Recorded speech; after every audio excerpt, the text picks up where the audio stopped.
السلام علیکم ورحمۃ اللہ وبرکاتہ۔ بسم اللہ الرحمن الرحیم۔ انشاءاللہ ہم صدر مبارک کا خلاصہ دیکھتے ہیں۔ حساب کا وقت بڑا قریب آ گیا، یعنی قیامت کا وقت بڑا ہی قریب آ گیا، لیکن لوگ غفلت میں پڑے ہوئے ہیں۔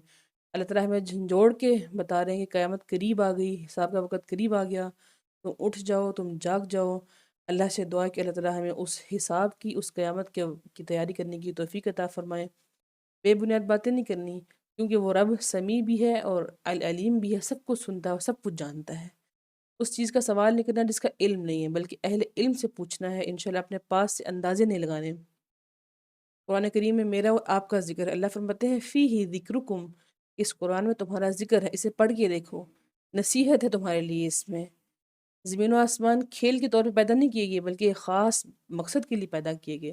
اس میں سے اس نشانی کو تلاش کرو۔ ہر رسول پہ یہی وحی کی گئی کہ ایک رب کی طرف آ جاؤ، ایک رب کی عبادت کرو، اور ہر نبی نے، ہر رسول نے یہی تلقین کی اپنی قوم کو۔ فرشتے کون ہیں؟ جو مستقل اور بغیر سستی کے اللہ کی تسبیح اور عبادت میں لگے ہوئے ہیں، سبحان اللہ، اور کسی بھی بڑائی کا شکار نہیں ہوتے، اور وہ اللہ کے معزز بندے ہیں، سبحان اللہ۔ پھر اس کے بعد اللہ تعالیٰ کافروں کو دعوت دیتے ہیں کہ غور و فکر کرو آسمان و زمین کے ملنے اور الگ ہونے سے۔ کتنی چیزیں اللہ نے پیدا کی زمین و آسمان میں، کتنی کتنی نشانی ہیں، تم کیوں غور و فکر نہیں کرتے؟ تم کیوں ایمان نہیں لے کے آتے؟ ان کو دعوت دی جا رہی ہے کہ تم آؤ، اپنے رب کی طرف لوٹ آؤ، یہی کامیابی کا راز ہے۔ پھر ابراہیم علیہ السلام کو جب آگ میں ڈالا گیا تو کیسے وہ آگ اللہ کے حکم سے ٹھنڈی ہو گئی۔ اللہ نے اس آگ کو حکم دیا کہ تو ٹھنڈی اور سلامتی والی بن جا، سبحان اللہ۔ ایسے اللہ تعالیٰ اپنے نیک بندوں کی پرواہ کرتے ہیں، ایسے اپنے نیک بندوں کو بچاتے ہیں، سبحان اللہ۔ اٹل حقیقت کیا ہے؟ موت، یعنی ہر ایک کو مرنا ہے۔ کل نفس ذائقۃ الموت، ہر انسان کو مرنا ہے، تو ہمیں اس موت کی تیاری کرنی ہے۔ اس وقت آنے سے پہلے پہلے ہمیں اپنے رب کی طرف لوٹنا ہے، اس کی تیاری کرنی ہے انشاءاللہ۔ یہ حقیقی ہے، یہ اٹل ہے کہ موت ہر ایک کو آنی ہے۔ پھر سب کے اعمال کا وزن ہوگا، اور رائی کے دانے کے برابر بھی، جس نے جو بھی عمل کیا ہوگا اچھا یا برا، اس کو ہر عمل کا ہی اجر ملے گا، سبحان اللہ۔ پھر اللہ تعالیٰ فرماتے ہیں انسان کہ تیری تخلیق کیسے ہوئی، کتنے مراحل سے گزر کے تجھے میں نے ایک جیتا جاگتا انسان بنایا۔ تو پہلے نطفہ تھا، پھر علقہ بنا، پھر مضغہ بنا، پھر الطفل بنا، پھر ارذل العمر، یعنی سب اللہ تعالیٰ کے دوبارہ تخلیق کرنے پہ قدرت کا اظہار ہے۔ اتنے مراحل سے گزرنے کے بعد ایک جیتا جاگتا انسان بنا۔ تو کیا باتیں کرتا ہے؟ تو اپنے اس رب کے مقابلے میں آ گیا جس نے تجھے پیدا کیا، اپنے رب کی طرف لوٹا، آج وقت ہے۔ ہر نبی کو اللہ نے حکمت سے نوازا تھا، چاہے کسی کو کم دیا، کسی کو زیادہ، لیکن ہر نبی کو ہی حکمت سے نوازا تھا، سبحان اللہ۔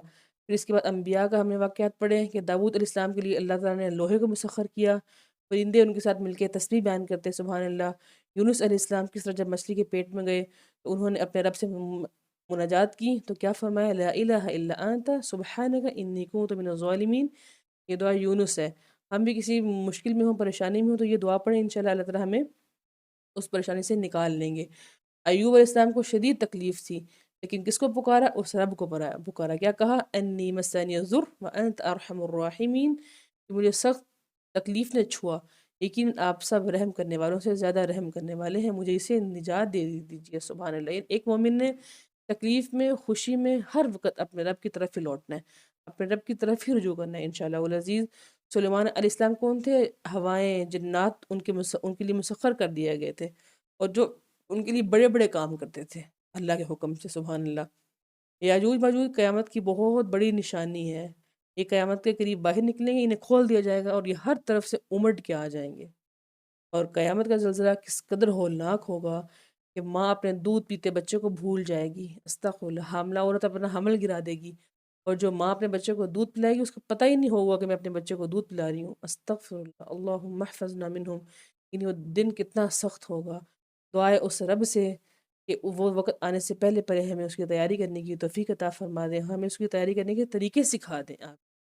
سب سے اہم بات اور بڑی اہم بات ہے، دنیاوی فائدے کے لیے اللہ کو یاد کرنے والے آخرت میں خسارہ پائیں گے۔ یعنی دنیا میں صرف اللہ کو خالصتاً یاد کرنا ہے، جو خالص ہو کے اللہ کی بندگی کرنی ہے، نہ کہ صرف فائدے کے لیے۔ انشاءاللہ العزیز دعا کرتے ہیں اللہ تعالیٰ سے کہ ہمیں قیامت کے زلزلے سے اور اس حساب کے دن سے پہلے پہلے تیاری کرنے کی توفیق عطا فرمائے، اور ہمیں اپنی حفاظت میں رکھیں، آمین یا رب العالمین۔